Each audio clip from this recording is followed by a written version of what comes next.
আমার বাবা শহীদ lieutenant colonel Lutfur Rahman Khan. তিনি একজন ডাক্তার ছিলেন। তিনি বিডিআর হাসপাতালে কর্তব্যরত ছিলেন। সেদিন আমরা ভিতরে ছিলাম 36 ঘন্টা। আমি এবং আমার পরিবার আমরা জিম্মি ছিলাম।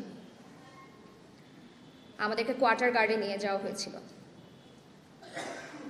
আমার অভিজ্ঞতা শুরু করার আগে আমি একটা কথা বলবো, সেটা হচ্ছে যে আপনারা যারা মিডিয়ার লোক আছেন বা দেশবাসী সবাই যারা দেখছেন, তারা সবাই জানেন যে আমরা ফেসবুকে পোস্ট করি বা আমাদের বিচার আচার বা আমাদের লেখালেখি আপনারা হয়তো অনেকে ফলো করে থাকেন, পড়ে থাকেন। সেখানে কমেন্ট সেকশনে আমি একটা কথা পেয়েছিলাম একজনের পক্ষ থেকে, সেটা হচ্ছে যে সেদিন একজন সুবেদার মেজর ছাড়া অন্যরা প্রতিবাদ করেনি কারণ তারা নিজেদের প্রাণ ভয় ভীত ছিল।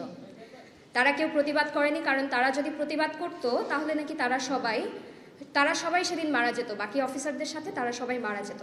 তো এটা থেকে আপনাদের মনের মধ্যে কি ধরনের ছবি ভাসে? আপনাদের কি মনে হয় যে তারা সবাই প্রতিবাদ না করে একরকম বাধ্য হয়ে অস্ত্র নিয়ে তারা দাঁড়িয়েছিল চুপচাপ?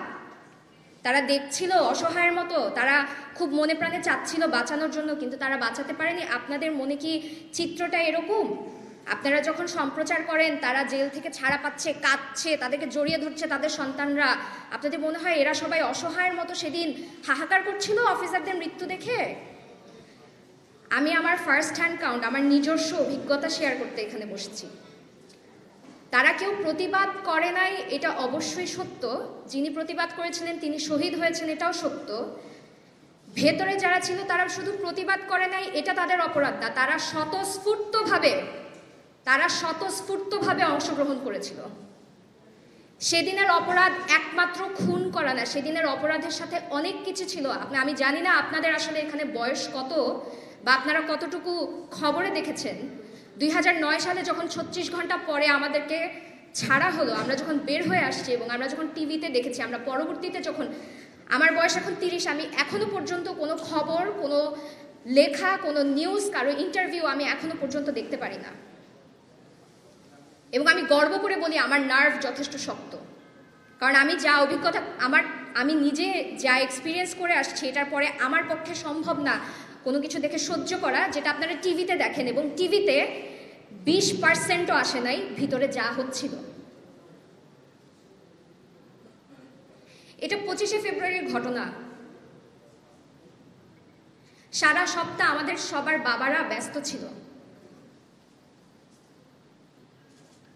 25শে ফেব্রুয়ারির পরে বিডিআর সপ্তাহ শেষ হওয়ার পরে আমার বাবার আমাকে বইমেলায় নিয়ে যাওয়ার কথা ছিল।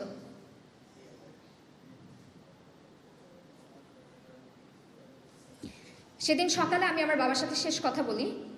আমার বাবা যখন ফোন করেন বাসায় আমার মাকে, আমার মাও তখন ঘর থেকে, উনি বাসা থেকে বের হয়ে যাচ্ছিলেন, উনি একটা ইউনিভার্সিটিতে একটা পোস্ট গ্রাজুয়েশন করছিলেন। শেষ মুহূর্তে আমার বাবা ফোনটা দেয় এবং আমাকে বলে যে, আমার ডাকনাম প্রমি, আমাকে বলে যে প্রমি তোমার আম্মাকে একটু ফোনটা দাও। শুধু 10 সেকেন্ড এদিক ওদিক হলে আমার মা সেদিন বের হয়ে যেত। সেদিন আমরা বাসায় একা থাকতাম। আমার একটা ছোট ভাই ছিল 6 বছর বয়স, আমরা একা থাকতাম।